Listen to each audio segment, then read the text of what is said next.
te guarde, que Deus ministre no seu coração essa manhã em nome de Jesus. Você pode dizer amém? Está linda a igreja, está bastante gente aqui, né? Que bênção. Aqueles que revezam cultos, né? Hoje se encontraram, né? Vem 100 num culto e vem 100 no outro, vem 100 num culto, aí vocês ficam fazendo revezamento de presença de culto. Acho que hoje deu errado, graças a Deus, que dê errado mais vezes a sua escala de vinda dos cultos, né? E que você possa estar aqui. E tem pessoas viajando, tem uns abusados que, não, pastor, estou viajando, estou na Disney. Disney em abril, meu filho, você está ficando doido? Tem que vir para o culto. Deus é bom, você pode dizer amém? Eu quero trazer, eu trouxe aqui alguns versículos. Deus ministrou muito no meu coração essa semana, várias palavras e assuntos diferentes. Eu até fiquei confuso quando fui reorganizar. Eu falei, não dá para misturar tanto assunto assim. E escolhi aqui alguns versículos para falar com você hoje sobre assuntos importantes que definem decisões, definem vidas, definem a nossa história, né? Eu estava meditando sobre...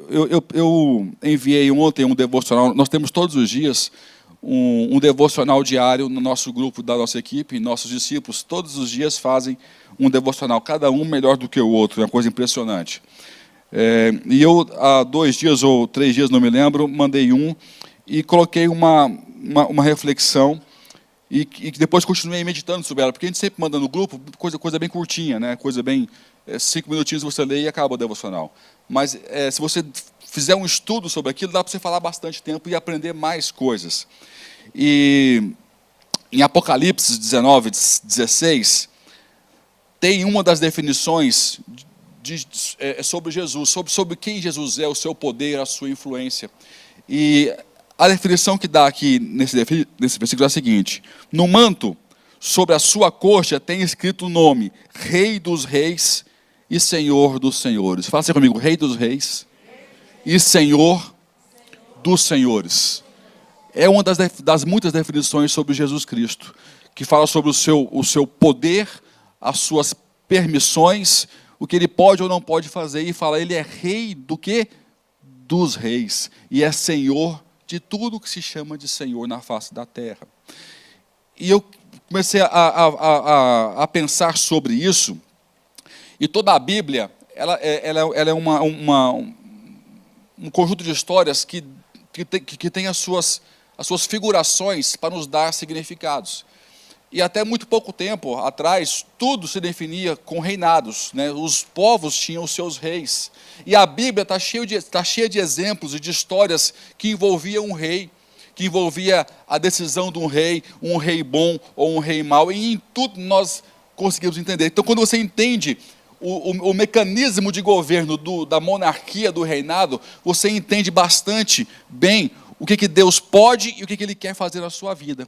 Então, eu sempre estudo muito a forma como o rei governava, não importa se era bom ou se era mau, mas o poder que ele tinha sobre os povos e o que estava no seu espírito ou oprimia o povo ou trazia leveza para o povo, prosperidade para o povo. E queria falar um pouquinho sobre isso com você hoje, porque palavras de rei definem destinos. Fala assim comigo, palavras de rei definem destinos. Você querendo ou não, existe um rei na sua vida, tá? Ou por sua escolha, ou por desgoverno. Porque até quando você está no desgoverno, há algo que governa você, que é a sua própria carne, que é a sua própria vontade. Então isso hoje é rei na sua vida. Quando Jesus invoca o título de Rei dos Reis, ele fala, eu tenho que ter o governo de todos os governos. Se eu não tiver o governo de tudo que governa a sua vida, eu não sou rei na sua vida. Eu não posso ser governador da sua alma, da sua casa. Esse é o propósito final, que eu seja rei de tudo em sua casa, de tudo em sua vida. Não é? Então, Cristo, Ele é o Rei dos Reis, Ele é o Senhor dos Senhores, e só existe um Rei Supremo. Você pode dizer amém? Você pode dar um aleluia, uma aplauso bem forte ao Senhor? Só existe um Rei Supremo, Jesus Cristo, Senhor dos Senhores e Rei dos Reis. A grande pergunta é, homem ou Deus? Quem governa a sua vida? Na mão de quem está o seu reino, o reino das suas escolhas? O seu governo pleno, supremo, quem realmente governa, no final das contas, é você ou é Deus? Em 1 Samuel, a gente vê uma reação de Deus que mostra que a monarquia nunca foi um propósito de Deus para a terra. Onde que eu descubro isso? Quando Samuel, que foi o último juiz, né, se você vê que Deus começou as suas intervenções, tirou o povo do Egito, Moisés julgou Israel, depois Josué julgou, e aí foram tendo os juízes, né, que foram julgando Israel, até o último ser Samuel. Por que Samuel foi o último? Porque o povo pede um rei. Porque o povo compara o seu sistema de governo com o sistema de governo de outras nações. E aqui começa o princípio do erro em nossas vidas. Quando eu começo a comparar o meu governo com o governo de outras pessoas que estão à minha volta. E quero que aquelas regras que os outros aplicam para decidir, para ter iniciativas, para fazer as suas coisas, sejam as mesmas que eu vou aplicar na minha vida. Ah, porque está dando certo. Nem tudo que dá certo é de Deus. Você pode dizer amém? Nem tudo que está brilhando é vontade do Senhor. Tem tempos que Deus quer que você fique apagadinho, que você não ouça a voz dele, para você aprender com algumas coisas, aprender com o silêncio dele, valorizar a direção, valorizar a voz. Estava vindo para cá hoje, ouvindo o Lucas, a pastora põe a Bíblia no telefone para ver, e estava vendo como é que isso é valioso, porque quem não tem fé, não tem vez de voz na terra. E Zacarias, quando o anjo, Zacarias, pai de João Batista, quando o anjo deu para ele a direção, ele não seguiu a risca, ele ficou mudo, sem falar durante 9 meses, só voltou a falar quando ele se alinhou com a fé, junto da esposa Isabel, dizendo, ele vai se chamar João. Quando ele alinhou a fé dele, a voz dele voltou. Quando ele se desconectou, mesmo vendo um anjo, ele se desconectou do que Deus queria, a voz dele cessou. Então quem não tem fé não pode ter voz. Quem não tem fé não pode ter voz, não tem vez de voz na terra, não tem voz no altar, não tem voz para a sua vida. Então você vai escolher ouvir padrões de pessoas de governo ao seu lado que não ouvem a Deus, que não ouvem, eles podem ter voz na terra, mas não tem voz no céu. Para mim importa quem tem voz no céu. Quem ouve o céu tem voz na terra, quem não ouve o céu não pode ter voz na terra. E Zacarias sentiu isso na pele, porque ele não se conectou com a voz que vinha do céu. Então quando você alinha com governos, porque você acha que está prosperando, segundo o que o mundo fala que é prosperidade, você pode estar dando um tiro no seu pé. Então a grande questão é, eu estou sendo governado nos princípios que Deus quer que eu seja governado, nos princípios do reino que Deus estabeleceu? E aqui você vê claramente a tristeza de Deus, quando o povo pede um modelo de governo que Deus não desenhou para eles serem governados. E fala o seguinte, disse o Senhor a Samuel, depois de Samuel, porque até Samuel que é homem, não encaixou, sabe quando você ouve alguma coisa de alguém e não encaixa bem no seu ouvido? Você fala, doeu no meu ouvido. Quem já ouviu isso aqui? A pessoa fala uma coisa, até fala uma coisa legal, mas a forma como ela fala, você fala assim, não encaixou no meu ouvido, não foi legal. O espírito da pessoa está com uma intenção errada. Então Samuel, quando recebeu os anciãos, e ouviu, não encaixou no ouvido dele, não encaixou, e foi orar ao Senhor. E olha o que o Senhor fala para ele quando ele ora. Disse o Senhor a Samuel, ouve a voz do povo em tudo quanto te dizem, pois não é a ti que tem rejeitado, porém a mim, para que eu não reine sobre eles. Deus se sentiu rejeitado quando o povo pediu um rei. Recusou o sistema de governo que ele tinha estabelecido para o povo. Esse versículo ele fala muitas verdades, porque às vezes o pior castigo de Deus para nós é nos entregar a nós mesmos. Faz tudo o que o povo quiser. Olha só como é que Deus está punindo o povo. Tudo que esse povo pedir, faz. Imagina se Deus chegasse aqui hoje e fosse fazer tudo o que você está pedindo, era bom ou mal para você. Seja sincero comigo. Eu vou hoje, Deus chega aqui hoje e fala, eu vou fazer tudo o que esse cara, o que essa pessoa, que essa mulher, esse menino, esse homem está pedindo, tudo. Ele está te abençoando ou está te amaldiçoando? Pensa bem antes de responder. Pensa bem, porque nesse contexto aqui, quando ele atendeu a oração do povo, sim ou não? Atendeu, ele diz, faz tudo. Porque eles não estão rejeitando você, eles estão rejeitando a mim. Pensa bem, até o que você ora ao Senhor. Porque tem coisa que Deus não atende para te proteger, meu irmão. Você pode dizer amém? Você não está pronto para entender com visão holística as coisas. E ele tem que endurecer, ele tem que fechar a mão, ele tem que virar a cara para você. Porque no caso de Israel, a perdição foi Deus atender. Olha, eles estão me rejeitando, então faz tudo o que eles estão pedindo. Deixa acontecer, deixa rolar. Foi a pior desgraça que teve, que Israel pôde receber, não é? Mas aqui que eu vejo que Deus, ele fala aqui, não é esse modelo que eu escolhi para vocês. Não é tendo o poder, porque ele relata, se você depois ler em casa o resto do versículo, ele fala os poderes que o rei iriam ter sobre o povo. Ele fala, ele vai ter um poder equivalente ao poder divino sobre a nação. Se ele não tiver um espírito de Deus sobre ele, o povo vai gemer, o povo vai sofrer, os seus filhos vão para a guerra, vocês vão pagar o dízimo para os soldados gastar, e começa a falar um monte de consequência do modelo de governo que o povo tinha escolhido. Então é muito complicado você dar o poder que Deus tem que ter na sua vida para um governo errado. Para um governo, para padrões que não são saudáveis para as nossas vidas. E por que Deus ficou triste com isso? Se você ler comigo Provérbios 29, 18, você vai entender o modelo que Deus tem para governar o povo. Que fala o seguinte, onde não há profecia, ou na ausência de profecias, o povo se corrompe, mas o que guarda a lei, esse é bem-aventurado. Na ausência de profecias, o povo se corrompe. Deus usa o quê? Profetas para entregar as profecias. O que são profecias? São as visões de Deus. E as visões de Deus são sempre para o futuro, não são para agora. Para o hoje, qualquer tolo enxerga, sim ou não? Sim ou não?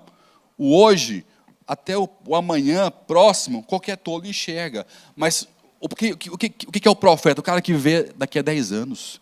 Ele vê daqui a 20 anos. Ele vê daqui a 100 anos. Deus mostrou para ele o desdobramento de alguns fatos baseado em algumas escolhas. E Deus acrescenta a visão. Então esse é o profeta, é o visionário. Mas não a visão que você entende de negócios, de empreendimento. Não, é a visão sobre o mundo espiritual. Sobre o desfecho da humanidade. Essa visão que é realmente importante. Fala, quando não há profecia, quando não há um homem que Deus escolhe para falar com o povo, quando a palavra de Deus não chega até o coração dos filhos, daqueles que ele levantou, o povo se corrompe. Então, ter um rei não é garantia de que Deus vai falar através do rei.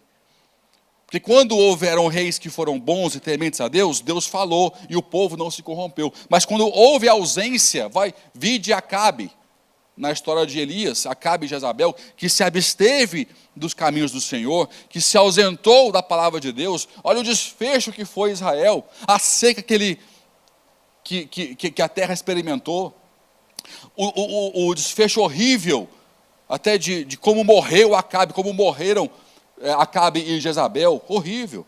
Então, a forma que Deus quer me governar desde o princípio é a forma da direção da palavra, porque Ele é o Rei dos Reis, Ele é o Rei dos Reis, e da sua boca sai vida ou sai morte. Que para você possa sair só palavras de vida e vida eterna em nome de Jesus. Você pode dizer amém? Você pode aplaudir ao Senhor e celebrar isso? Provérbios 16, 15. Escute essa mensagem. E foi esse versículo o pivô desse raciocínio de hoje. Na luz do semblante do quê? Do rei está a vida, e o seu favor é como a nuvem de chuva seródia. Na luz do semblante do rei está a vida, e o seu favor é como a nuvem de chuva seródia. Quando você vê Deus abordando Caim, antes dele matar Abel, ele faz uma pergunta para Caim. Quem lembra qual a pergunta que era? Por que descaiu o seu o quê? Semblante. Há um fenômeno, ainda mais pessoas que são tipo eu sou uma pessoa que não consigo disfarçar o meu semblante. Tem gente que tem cara engessada. Tem sorriso engessado. Eu não consigo. Eu consigo ser simpático, chateado, mas quem me conhece sabe que eu estou chateado. Sabe que eu não gostei do que eu ouvi. Porque ou o semblante reluz, ou ele o quê? Ele fecha. Quando Deus quer iniciar um assunto, ele sabia por que Caim estava com o semblante fechado. Mas ele quis iniciar. Por quê? Tipo, reflete. Aleluia. Vai construir em nome de Jesus. Vai chegar lá. Ele quer que Caim reflita sobre a causa que o fez cair o semblante, que não era uma causa nobre. Era a inveja do seu irmão. Ele fala, por que descaiu o seu semblante? Igual um ser humano tem o seu semblante reluzindo, né? Reluzente, ou caído, ou fechado, Deus também, o rei também é assim. Agora a pergunta-chave, quando você entra diante do rei, como é que fica o semblante dele? Você consegue prever isso? Porque aqui você vê o semblante de Caim, no exemplo que eu dei, mas e o semblante de Deus? Estava reluzente? Estava brilhando ou estava se fechando para Caim? Ele disse, olha, você está correndo um risco, o pecado jaz à porta, se você não fizer o que é correto, você não vai ser aceito, meu irmão. Meu irmão não, meu filho. Então, muda a sua atitude, que o seu semblante vai também mudar. Quando eu entro diante do rei, o meu comportamento, quem eu sou, a minha atitude define o tipo de semblante que o rei vai fazer. Imagina você hoje diante do rei dos reis, que Jesus, que ele fala aqui em Apocalipse. Ele é o rei dos reis e o quê? Senhor dos senhores. Você entra diante do Senhor com a sua atitude, com o seu jeito de ser, com as suas coroas. Qual que é a cara que ele vai fazer para você? Ele vai fazer um semblante reluzente ou um semblante fechado? Isso mostra que nós temos que refletir no tipo de governo que nós estamos vivendo. Porque eu tenho certeza que se nós vivemos um governo segundo as regras que Jesus estabeleceu, quando eu chegar diante do Senhor, por mais pecador que eu seja, por mais defeitos que eu tenho, quando eu chegar diante dele, ele vai ver, eis aí uma pessoa que está se guiando, se esforçando para ser governado pelos meus princípios. Vai fazer o quê? Vai brilhar o seu semblante para a sua vida. Amém? Eu declaro que você é uma pessoa preocupada com isso. E quando você chegar diante do Senhor, pelo seu esforço, de você querer viver sempre o que Deus te ensina, o perdão, o amor, a sua palavra, a face do Senhor vai brilhar sobre a sua vida, diante da sua presença, Ele vai brilhar a sua face, e o favor do Rei vai alcançar você e a sua casa em nome de Jesus. Você recebe isso? Para que o Senhor receba em nome de Jesus. E dê um aplauso bem forte ao Senhor. O favor do Senhor vai alcançar a sua casa. Que você seja uma pessoa que viva governado pelo Senhor. O semblante do rei está a vida, na luz dele está a vida, e o seu favor é como nuvem de chuva seródia. Esse exemplo é fantástico, só quem conhece um pouquinho sobre agricultura e as chuvas vai entender um pouquinho da importância desse exemplo aqui. O que é a chuva seródia? Eu não sei te definir agora certinho, que eu não fui pesquisar ao pé da letra, mas eu sei que é aquela chuva no tempo gostoso para a colheita, nem é fraca e nem é forte, não é aquela tempestade que agride e nem fraca demais para não irrigar, ela vem no tempo certinho, aquela que minha avó dizia assim, essa chuva alegrou o campo, alegrou as plantas. Quem já viu essa expressão? A chuva alegrou as plantas, é aquela chuva que alegra a plantação. A chuva seródia, é a provisão no tempo certo.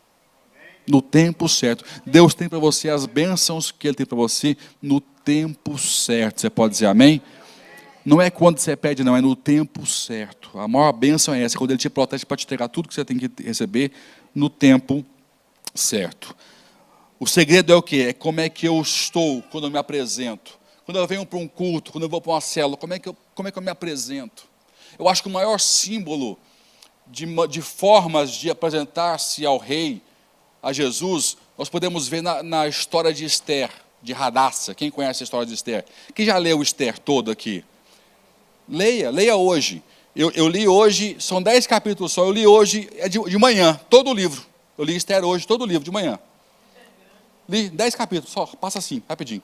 Você vê em Esther, em Mardoqueu e no rei Assuero, uma simbologia de como se comportar diante de Deus, mesmo o rei Assuero não sendo um rei que Deus instituiu. Assuero era um aliado do governo babilônico. E ele era uma espécie de rei dos reis. Ele reinou sobre os medos, os persas. Alguns falam que ele era o Xerxes ou o Ataxerxes, tá? Da época antiga. Então era um rei muito poderoso. Ele governava todos os povos, vários povos debaixo dele. Tinha reis debaixo dele, o rei Assuero. E porque uma pessoa, uma rainha, fez uma desfeita com ele, uma de suas rainhas, ele, para punir essa rainha, começou a procurar uma outra mulher que fosse esbelta, que fosse bonita, que fosse inteligente, que tivesse a sua graça para tomar o lugar da rainha, para dar como exemplo, para que ninguém desonrasse o rei naquele tempo. E assim Esther veio no cenário de Assuero. Foram várias meninas que foram selecionadas. Foram 12 meses de preparação para que ela pudesse chegar diante do rei. 12 meses preparando para chegar diante do rei. E onde Esther ia, ela tinha graça. As pessoas tinham graça com ela, aceitavam, abraçavam Esther. Ela abria portas, abria caminhos. Esse era o ministério de Esther. O seu tio, Mardoqueu, que a criou, porque ela não tinha nem pai nem mãe, acompanhou ela em todo esse processo. E você vê depois que tinha o Amã, que era o endemoniado lá, que ficou muito rico e se incomodava porque Mardoqueu ficava na porta do palácio. E todo mundo se curvava diante de Amã. E Mardoqueu era o único que não se curvava diante de Amã. Amã dá um golpe de uma rasteira política no rei. Ele conta meia história, meia verdade, e faz o rei, sem saber, fazer um decreto que todos os judeus iriam ser mortos. E Mardoqueu vem o quê? Vem em pano de saco. Ele não tinha acesso ao palácio. Ele foi até a porta do palácio, todo de pano de saco, de cinzas, e manda chamar Esther. E aí está o segredo. Esther sabia que ele explica para Mardoqueu, olha, explica para Mardoqueu que eu só posso chegar diante do rei se ele me chamar. Qualquer pessoa que chegar diante do rei e não for da sua vontade, e se ele não estender o cetro, essa pessoa morrerá. Então, eu não sei se eu vou morrer ou se eu vou viver se eu chegar diante dele. Já tem 30 dias que o rei não me chama lá. Ele mandou o recado. Mardoqueu manda outro. Olha, o nosso povo vai ser salvo porque Deus vai salvar, mas a sua casa vai perecer. Você é a única esperança. E talvez foi por isso que Deus colocou você aí, para que nós pudéssemos ser salvos nesse tempo. E ela fala essa frase: ok, vamos jejuar. Fala assim, jejum, preparação. Jejuar 3 dias. Vocês, a sua casa, as minhas servas vão jejuar 3 dias, e eu vou diante do rei. Se eu viver, vivi. Se eu perecer, pereci. Essa é a frase de Esther. Se eu viver, eu vivi. Se eu perecer, eu pereci, sabe? E essa é a postura, porque a gente sabe que quando a gente chega diante do rei, nós vamos ser julgados. Vai haver uma sentença, ou vai o rosto brilhar, ou vai o rosto fechar. Ou ele vai me dizer, você vive, ou você está condenado. E fala a Bíblia que quando Esther, depois desses 3 dias, se apresentou ao rei, ele foi tomado por uma grande graça, um grande amor. Ele estendeu o seu cetro para Esther. Ela chegou, tocou no seu cetro. E ele disse: pede o que você quiser. Qual é a sua causa? Até metade do meu reino eu te darei. Aí você vê aqui um padrão, a forma correta de eu chegar diante de Jesus. É com humildade, é com contrição, não é com arrogância, não é com merecimento.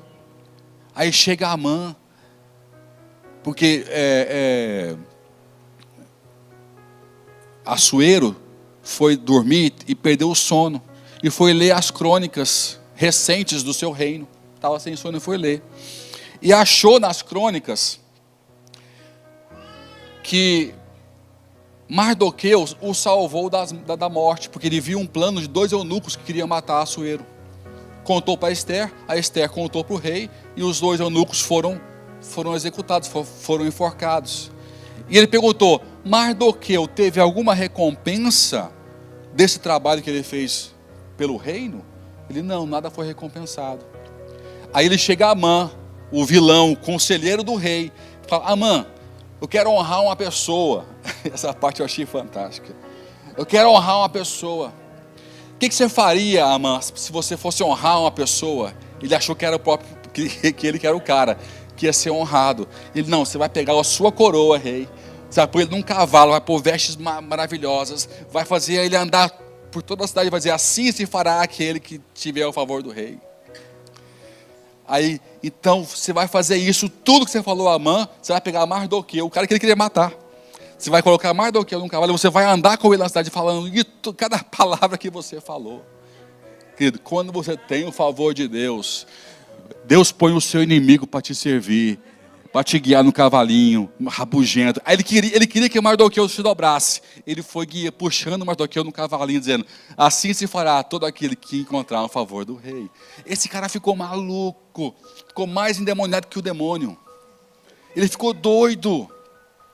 Mandou fazer uma forca para Mardoqueu. E no final você vê que ele é enforcado na forca que mandou fazer para Mardoqueu.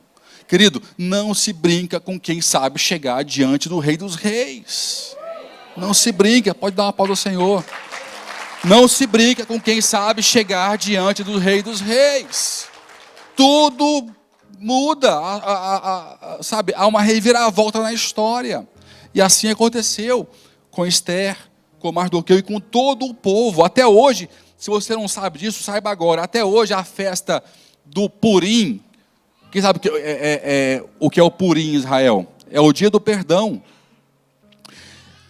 Começou com o ato de Esther, de jejuar para chegar até o rei.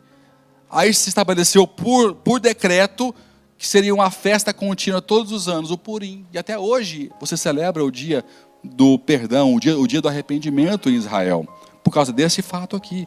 Então, o maior padrão de como eu devo me chegar diante do rei, nós podemos ver na história de Esther, com o rei Assuero, com o rei, com Mardoqueu. E puxa na memória, você vê, Neemias mudou como a sua história, diante de quem? Do rei. Ele jejuou, ele não comeu, ele orou. E o rei perguntou: o que está te perturbando, Neemias? Fala comigo. Me pede o que você precisa. O rei invocou para que ele pedisse um copeiro, meu irmão. Um copeiro que teve na sua mão todo o aspecto legal para abrir portas para a reconstrução dos muros de Israel. Junto com Esdras, que era o seu contemporâneo. A forma como eu chego diante do rei, de Deus, do poder, define a minha história. Eu quero ouvir o quê? Eu quero ouvir vida da boca do rei, não quero ouvir morte. Não quero ouvir sentença. Mas o meu comportamento, quem eu sou, define o semblante do rei. Se é luz ou se é um semblante fechado. Que o Senhor derrame o favor na sua vida em nome de Jesus. Outro exemplo que eu achei interessante é que o juízo do rei me denuncia profeticamente. Por mais que eu tente fingir que eu sou quem não sou, a sentença do rei denuncia quem eu sou de verdade. Tem uma situação Se você for ler em 1 Reis, quando Salomão, ele em sonhos, aquele diálogo que ele tem com Deus, pedindo sabedoria, é em sonho. Ele acorda. E ele vai orar, ele vai sacrificar ao Senhor depois desse sonho. E Deus iria confirmar que realmente estava dando a ele sabedoria nos dias seguintes. Porque ele já é rei, chega duas mulheres que tinham tido 2 filhos. Quem já leu essa história na Bíblia? Gente, vamos ler Bíblia. Esther, ninguém levantou a mão. Vamos ler Bíblia. 2 mulheres tiveram 2 filhos no mesmo tempo. Uma teve 3 dias antes um bebê, e depois uma outra teve um pouquinho mais à frente um outro filho. A que teve o filho mais recente, ao dormir, deitou sobre o filho, e o filho morreu. O que foi que ela fez? Ela levantou à noite, pegou o filho dela morto, colocou no seio da outra que tinha um filho mais recente também, pegou o filho da outra e levou para a cama dela. Quando a mulher acordou e viu o filho morto, quando viu com mais clareza, ela falou: esse filho não é meu, esse filho aqui é o seu, me dá o meu filho. Aí começou aquela briga. Então, vamos para onde? Vamos para diante de Salomão, que era o rei da sabedoria, o cara que estava, no seu ápice. Chega diante de Salomão, pergunta, ouve uma, ouve a outra, cada um dá a sua versão, Você não sabe quem está falando a verdade diante do rei. Então, quando há uma intenção errada diante do rei, vai sempre haver um juízo. Sempre que você tem a ousadia de chegar diante do rei com uma intenção errada, vai ter um juízo, meu irmão, que vai denunciar você publicamente quem você realmente é. Então, aprenda com o exemplo de Esther, de Mardoqueu, não com dessa mulher que chegou com mentira diante do rei. É meu, não é meu, tudo mais. E Salomão, traz uma espada. Traz uma espada. Trouxeram a espada, parta o menino no meio vivo. E dá um pedaço para cada uma. Quando ele fala isso, a mãe de verdade fala: não faça o que vocês quiserem, mas não toca nessa criança. Eu abro mão do que for preciso, não toca nessa criança. Ele fala: essa aqui é a mãe, entrega para ela a criança. E expôs publicamente a mentira, a intenção errada, expôs. Sempre que eu chegar diante do Senhor com mentira, com santidade que não existe, com intenções que não são íntegras, o semblante do Senhor vai cair e vai ser publicamente denunciado a mentira. Então, eu tenho que saber, número 1, que quem me governa é o Senhor. Você pode dizer amém? Número 2, eu tenho que saber me achegar à presença do Rei sempre que for necessário, com jejum, com cinza, com pano de saco, com humildade, para que a face do Senhor possa brilhar sobre a minha vida, em nome de Jesus. Aí está assim na Bíblia, 1 Reis 3:29. E todo Israel ouviu a sentença que o rei proferira, e temeu ao rei, porque viu que havia neles a sabedoria de Deus para fazer justiça. Na luz do semblante do rei está a vida, e o seu favor é como a nuvem de chuva seródia. Todo o evangelho de Cristo fala sobre um reino. Eu vou concluir aqui o raciocínio. Todo o evangelho quer dizer o quê? As boas notícias. Qual que é a boa notícia? Eu trouxe não só um reino, mas trouxe um rei definitivo. Só há uma cadeira, e essa cadeira está ocupada. É de Jesus Cristo. O evangelho é isso.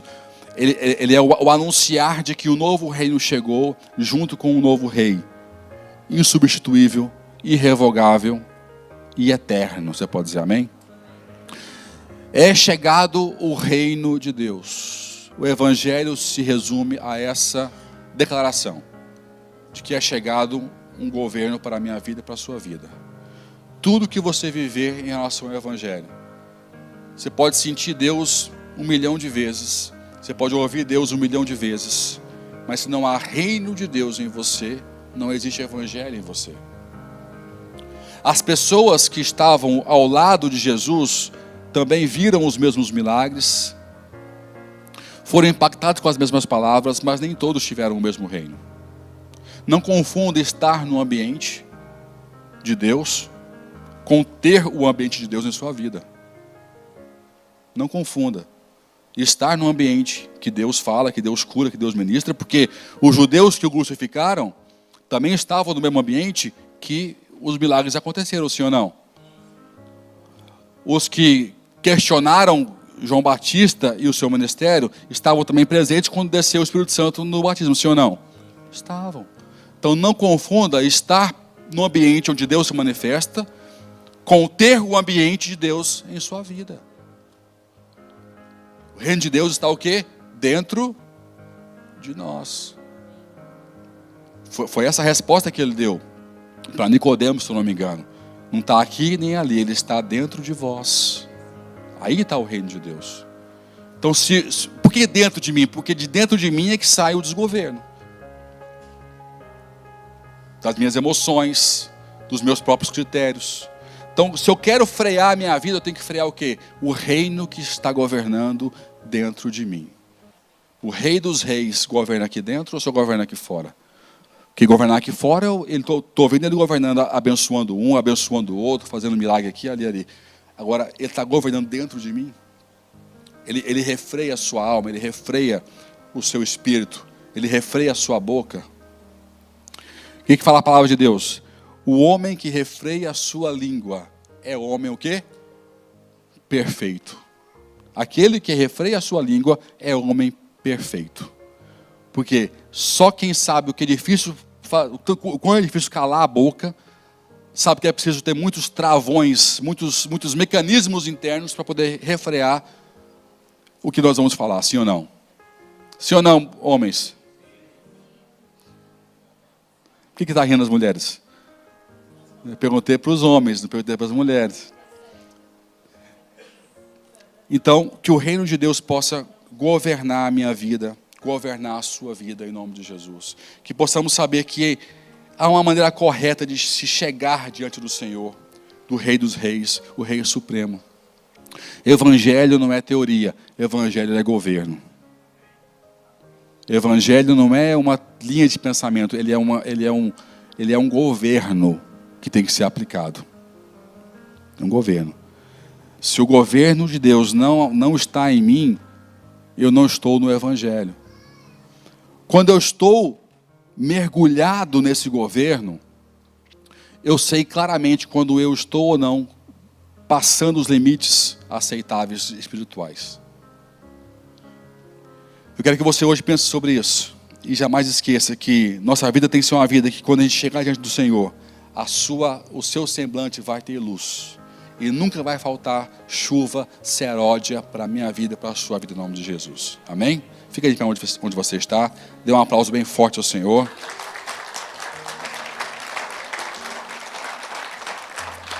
Vamos orar. Leia o livro de Esther na sua casa, que eu resumi 10 capítulos em apenas 2 minutos. Mas leia cada detalhe. Leia Primeiro Reis, né? Salomão, leia os livros da sabedoria, Provérbios, Salmos, leia. Porque a palavra de Deus é que nos santifica. A palavra de Deus é a forma que Ele tem de nos governar. Aquilo que eu li há pouco aqui em Provérbios, eu vou reler. Onde não há palavra, onde não há profecia, o povo se corrompe. Mas o que guarda a lei, esse é bem-aventurado, esse é bem-sucedido. O quanto de Bíblia está dentro de você? Eu falei um dia aos meus discípulos, eles ficaram todos ofendidinhos, todos chateados comigo. Eles ficam sempre chateados comigo, não sei porquê. Eu falei para o povo, para de querer ser legal com as pessoas. As pessoas não vão te amar. As pessoas amam você na proporção do tanto de Bíblia que está em você. Ponto final. Ponto final. Se as pessoas amam você pelo que você é temporário, vai durar 6 meses.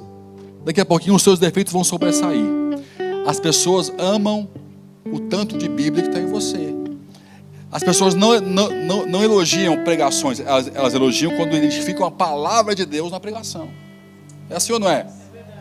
Quando ela vê que Deus está falando na pregação, tem palavra de Deus na pregação, elas vão achar o máximo. Pode ser o pior pregador, mas quando tem muita ideia de homem e pouca Bíblia, ela vai ficar meio frágil, por mais que arranque aplausos da multidão.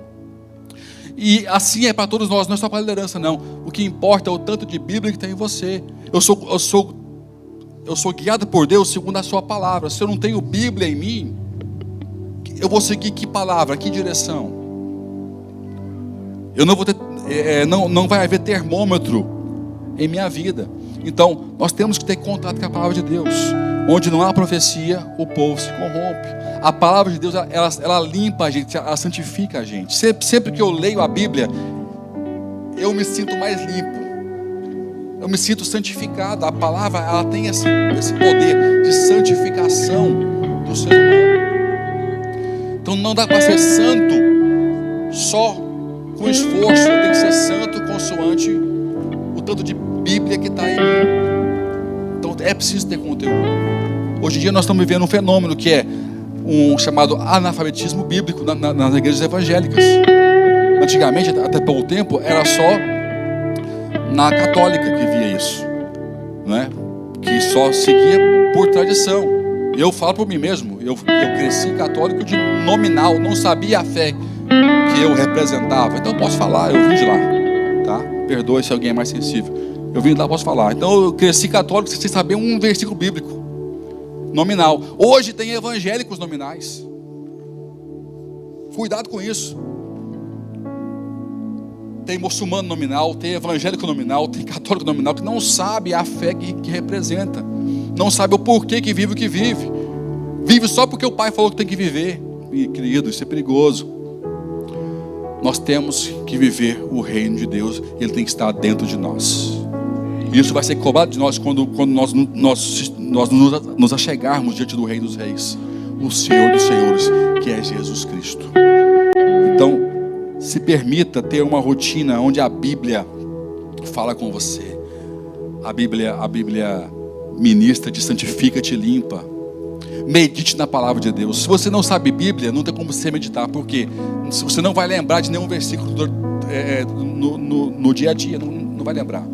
Eu falei para vocês há pouco, eu estou a semana toda sendo ministrado.